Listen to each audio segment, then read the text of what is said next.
28 दिसंबर 1963 श्रीनगर की हजरत बल दरगाह से एक लकड़ी की डिब्बी गायब थी जिसमें पैगंबर मोहम्मद साहब के बाल थे। ये खबर पूरे जम्मू कश्मीर में आग की तरह फैल गई। 50,000 से ज्यादा लोग काले झंडे लेकर दरगाह के सामने जमा हो गए। हालत बिगड़ते देख दिल्ली में प्रधानमंत्री जवाहरलाल नेहरू ने इमरजेंसी मीटिंग बुलाई। इन सब के बीच 1 जनवरी 1964 को कश्मीर के सदर रियासत कर्ण सिंह अचानक हजरत बल दरगाह पहुंचे। उन्हें कार से उतरते देख नारेबाजी कर रहे प्रदर्शनकारी शांत हो गए। लोग कहने लगे कि हमारा बादशाह आ गया है, अब सब कुछ ठीक हो जाएगा। ये देखकर कर्ण सिंह काफी भावुक हो गए थे।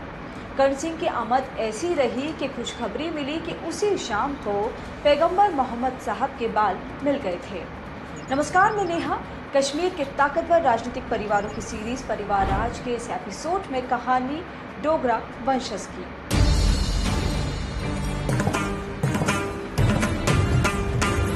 (1846) के वक्त कश्मीर में सिखों का राज हुआ करता था। गुलाब सिंह डोगरा इस वक्त वहां के सूबेदार हुआ करते थे, लेकिन अंग्रेजों और सिखों के बीच अमृतसर संधि हुई, जिसके तहत जम्मू कश्मीर पर अंग्रेजों का शासन हुआ। जिसके बाद अंग्रेजों ने गुलाब सिंह को जम्मू कश्मीर का राजा घोषित किया था और यहीं से डोगरा राजवंश के शासन की शुरुआत हुई। महात्मा गांधी अंग्रेजों के साथ हुई संधि को सेल डीड कहा करते थे। यही वजह है कि 1940 में अब्दुल्ला परिवार ने जब डोगरा वंश से कश्मीर को आजादी दिलाने के लिए आंदोलन चलाया तो पूरे प्रदेश में नारा गूंजने लगा, अमृतसर बेनामा तोड़ दो, कश्मीर हमारा छोड़ दो। राजा गुलाब सिंह के निधन के बाद उनके 26 साल के बेटे रणवीर सिंह राजा बने। रणवीर सिंह ने 18 साल तक शासन किया। रणवीर सिंह बेहद धार्मिक थे। उन्होंने ध्वस्त मंदिरों का जीर्णोद्धार किया, जिसके बाद से कश्मीर की हवा बदलने लगी थी। माधव गोविंद वैद्य के मुताबिक हजारों कन्वर्टेड मुस्लिमों ने दोबारा हिंदू बनने की इच्छा जाहिर की। लगभग 30 सालों तक जम्मू कश्मीर में राज करने के बाद 55 साल की उम्र में 12 सितंबर 1885 को रणवीर सिंह की मौत हो गई, जिसके बाद उनके बड़े बेटे प्रताप सिंह का राज तिलक हुआ, जिन्होंने करीब 40 सालों तक राज किया। प्रताप सिंह के बाद 1925 में उनके भतीजे हरि सिंह गद्दी पर बैठे। 1947 में आजादी से पहले अंग्रेज सरकार ने राजा हरि सिंह से कहा कि वो भारत या पाकिस्तान किसी एक देश में विलय कर ले, लेकिन हरि सिंह इसे टालते रहे। लेकिन देश की आजादी के बाद मोहम्मद अली जिन्ना किसी भी सूरत में कश्मीर को पाकिस्तान का हिस्सा बनाना चाहते थे। इसके चलते कश्मीर पर कबायलियों ने हमला तक किया। यहाँ तक कि दशहरे के दिन हरि सिंह की हत्या की कोशिश भी हुई, जिसके बाद उन्होंने भारत में रियासत का विलय करने का फैसला लिया। पाकिस्तान से युद्ध के बीच कश्मीर की राजनीतिक हवा बदली। कुछ साल बाद शेख अब्दुल्ला के दबाव में 3 अप्रैल 1949 को महाराजा हरि सिंह को कश्मीर से बेदखल कर दिया गया